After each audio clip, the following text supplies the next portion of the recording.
तो आज थोड़ी-सी बातचीत करेंगे उदासी के बारे में। उदास जब हम हो जाते हैं, ज़िंदगी में रस नहीं महसूस होता। तो सामान्य रूप से तो उदासी का कारण है जैसे कोई प्रिय चीज़ हमारी खो जाए, किसी को हम बहुत प्यार करते हैं और वो बीमार हो जाए, तो उदासी और ज़्यादा बढ़ गई। जैसे किसी की डेथ हो जाए तो वो तो ज़्यादा ही हो गया, तो उसको हम दुःख बोलते हैं ज़्यादातर। उदासी भी दुःख ही है एक प्रकार का। लेकिन जैसे कोई बच्चा उदास हो गया, माँ चली गई, माँ दिखाई नहीं दे रही है, थोड़ी देर में माँ आ गई, खुश हो जाता है। किसी के नंबर कम आए स्कूल में, थोड़ा उदास हो गया। तो ये तो छोटी-मोटी उदासी है, जो चीज़ खो गई, वो मिल गई या उसका विकल्प मिल गया तो फिर हम ठीक हो जाते हैं, खुश हो जाते हैं। या बहुत बार हम कहते हैं ना कि आज पता नहीं मूड कुछ खराब है, क्या पता मौसम आज ऐसा है, बादल है, इसलिए खराब है, तो थोड़ा उदासी है एक प्रकार की। तो उसको कैसे खुश करें? तो ये तो हुई सामान्य उदासी। अब उदासी लंबे समय तक रह जाए, लंबे समय तक रह जाए, तो उसको हम डिप्रेशन बोलते हैं कि भई वो डिप्रेशन में चला गया। और किसी की आदत ही है उदास रहने की बहुत ज़्यादा, और वो डॉक्टर के पास चला जाए, तो डॉक्टर लोग शायद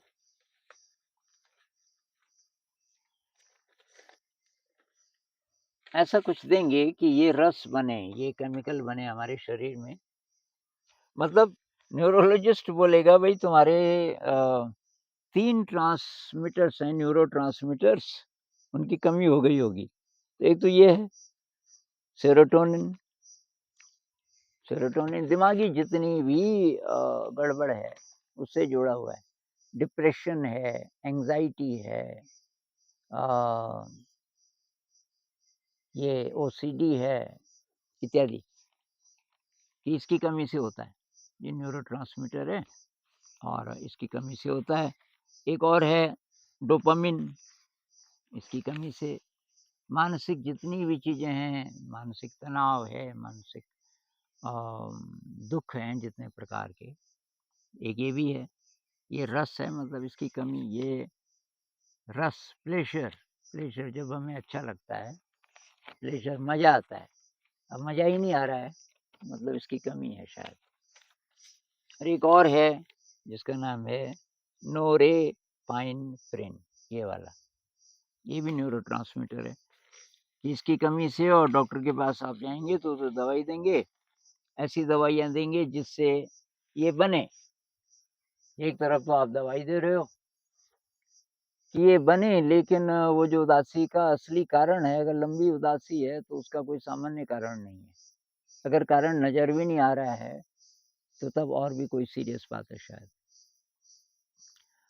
अब आप फ़िल्मों में देखोगे तो उदासी का लिंक ज़्यादातर प्रेम से होता है, कि अब प्रेमिका चली गई या प्रेमी चला गया, तो तब उदास वाले गाने।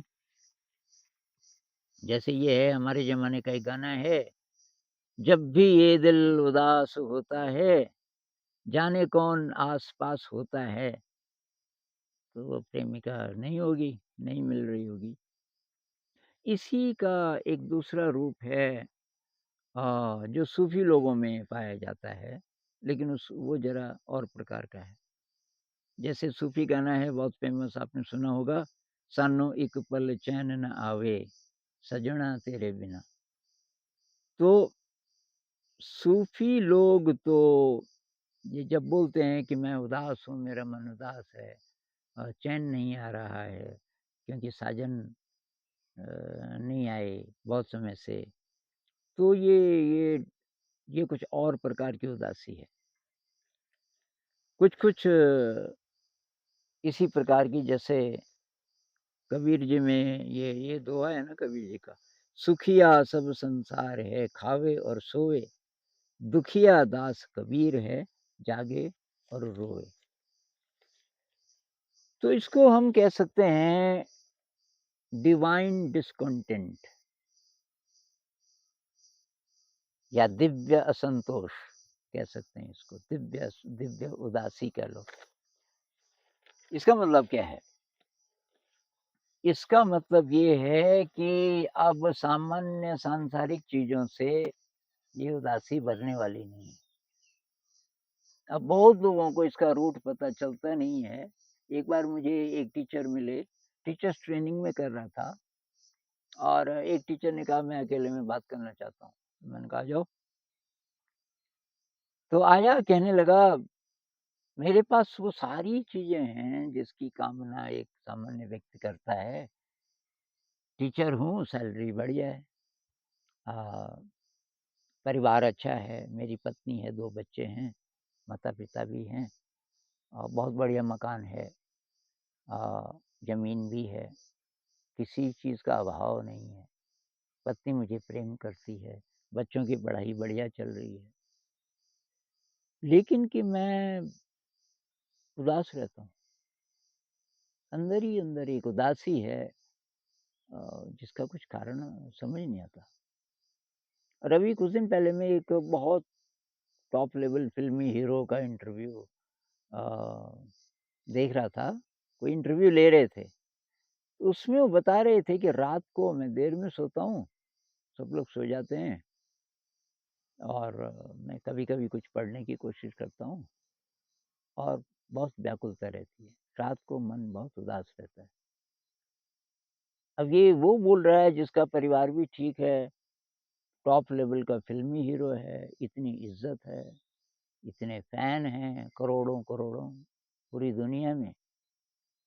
लेकिन वो कहता है कि हर रात आधी रात के आस-पास मैं उदास हो जाता हूँ। तो मेरे ख़्याल से ये है डिवाइन डिस्कंटेंट, जो पहचान गए इसको, उनके लिए वरदान है। क्योंकि यहाँ से फिर इंसान कुछ सीरियस सवाल पूछने शुरू करता है कि क्या इतनी ही है ज़िंदगी? क्या यही है जीवन का मतलब कि पैसा कमाओ और किसी तरीके से सेटल हो जाओ? तो जब तक ये चीज़ें नहीं होती तब तक आदमी सोचता है मेरी उदासी का कारण ये है कि मुझे नौकरी नहीं मिली, मेरे पास पैसा नहीं है, मेरे मेरे लोग रिस्पेक्ट नहीं करते, मेरा नाम नहीं है। जिसके पास ये सब कुछ आ जाए और अभी भी उसकी वो जिज्ञासा बची हो, कोई खोज बची हो, तो वो कौन-सी उदासी है फिर? तो ये उदासी है जो आध्यात्म की तरफ ले जा सकती है आपको। तो जो साधक लोग हैं, तो मुख्य रूप से तो मैं ये साधक लोगों के लिए ही बोल रहा हूँ। ये साधारण उदासी का इंतज़ाम तो लोग कर ही लेंगे। लेकिन जो साधक है या साधक बनने का पोटेंशियल है, थोड़ा बहुत भी आध्यात्मिक यात्रा है, बीच-बीच में सवाल आता है क्या यही है ज़िंदगी? तो आपके लिए मौका है। और मौका ये है कि जो हमारे अंदर जो अनंत है, हमसे जुड़ा हुआ, वो बुला रहा है। ये उसकी याद है। याद पिया की आवे, कई बार। या जी ये जो गाना है कि अ, वो दुनिया मेरे बाबुल का घर, ये दुनिया ससुराल, तो वो दुनिया कौन-सी है? जहाँ मृत्यु के बाद आदमी जाएगा, उसकी बात नहीं हम कर रहे हैं। हम अभी हर समय हम हर समय इस तरीके के बने हैं कि उससे लिंक होगा तभी हम खुश हो पाएँगे। तो ये उपनिषद कहता है ना, मैं देख रहा था ये तैत्तिरीय उपनिषद में ये छोटा-सा मंत्र है बहुत कमाल का और बहुत फ़ेमस, आपको पता ही होगा शायद। रसो वैसः, रसो वैसः, वह रस है। वह कौन? उसको आप ब्रह्म कहो, कुछ भी किसी भी नाम से कहो, वो रस है, आनंद है। रसं हि वायं लब्ध्वानंदी भवति। और वो रस जिसको मिल गया, उसका जीवन आनंद से भर जाता है। तो बस उदासी का उल्टा क्या है? आनंद, खुशी की फीलिंग। और खुशी की फीलिंग आपको मिलेगी जब आपको वो रस मिलेगा। कौन-सा रस? कि जो स्वयं ही रस है। रसे वैसा, वो रस है। कहाँ है? तो इसमें फिर एनडी वालों से बहुत मदद मिलती है। मतलब हमारे वेद उपनिषद जो कहते हैं, वो तो बहुत गहरी बातें हैं, लेकिन कोई ज़िंदा इंसान जिसका अनुभव हो ऐसा, अभी ज़िंदा हो जिससे हम बात भी कर सकें, ऐसे हज़ारों हैं। एनडी वाले जो कुछ देर के लिए मर गए थे और उसके बाद ज़िंदा हो गए, और तब जो वो अनुभव बताते हैं। अब वो उसको बोलते हैं कि ये स्वर्ग है। ये लूसिड ड्रीम में भी कुछ-कुछ लोगों के अनुभव होते हैं। और अभी कल ही एक कमेंट आया किसी का, कोई दोस्त हैं, बीमार हैं, हॉस्पिटलाइज़्ड हैं, काफ़ी टाइम से कुछ फ्रैक्चर हो गया था शायद। तो कह रहे हैं कि जो इंजेक्शन लगा, शायद वो बेहोशी का इंजेक्शन लगाते होंगे जब कुछ करना है, कुछ ऑपरेशन वगैरह। तो कि मुझे लगा कि मैं अपने शरीर से तो बाहर निकल गया। बाहर निकल गया, एक शून्य में चला गया, और वहाँ जो कि ब्लिस का एक्सपीरियंस है, उस शून्य में जो जो जो खुशी है, जो आनंद है, वो मुझे पहले पता ही नहीं चला। तो लोग कहेंगे आउट ऑफ बॉडी एक्सपीरियंस है। तो आउट ऑफ बॉडी का मतलब हमारे शरीर में कोई दूसरा शरीर है। एनडी वाले ऐसे ही बोलते हैं। और जो एनडी रिसर्च कर रहे हैं बहुत सारे वैज्ञानिक, थोड़ा-सा आप लिटरेचर देखिए, जिन लोगों को विश्वास नहीं आ रहा है, तो पहले थोड़ा रिसर्च कीजिए और आपको हज़ारों सोर्सेज़ मिल जाएँगी। हज़ारों की संख्या में किताबें लिखी जा चुकी हैं, और मतलब दर्जनों बड़े-बड़े वैज्ञानिक इसके पीछे पड़े हैं। वैज्ञानिक, उनमें से, उन वैज्ञानिकों में से कुछ-कुछ ऐसे भी हैं जिनको खुद भी हुआ एनडी, नियर डेथ एक्सपीरियंस। जिनमें से एक हैं एबन अलेक्जेंडर। एबन अलेक्जेंडर ने एक किताब लिखी, द प्रूफ ऑफ हेवन, बहुत ज़्यादा फेमस। ये न्यूरोसर्जन है। न्यूरोसर्जन मतलब दिमाग का के बारे में सब कुछ जानने वाला, सब कुछ उसी को हम बोलते हैं जो ब्रेन के बारे में जानता है। तो अभी तक जो पॉपुलर थियरी है वो क्या है कि ब्रेन चेतना को जन्म देती है। पहले मैटर था केवल, जिसमें प्राण नहीं था, उसमें से लिविंग मैटर आया, मतलब पृथ्वी में ज़िंदा चीज़ें पैदा हुई, समुद्र में काई हुई, इत्यादि-इत्यादि, ये जो पूरी थियरी है। और उसके बाद फिर इंसान बना।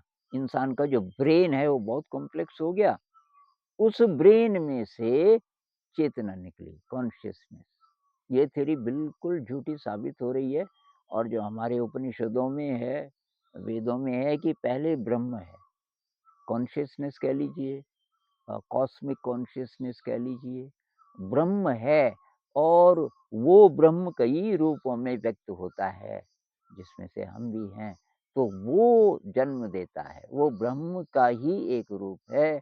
हमारा ब्रेन, हमारा शरीर, सब कुछ एक-एक कोशिका, सब ब्रह्म है।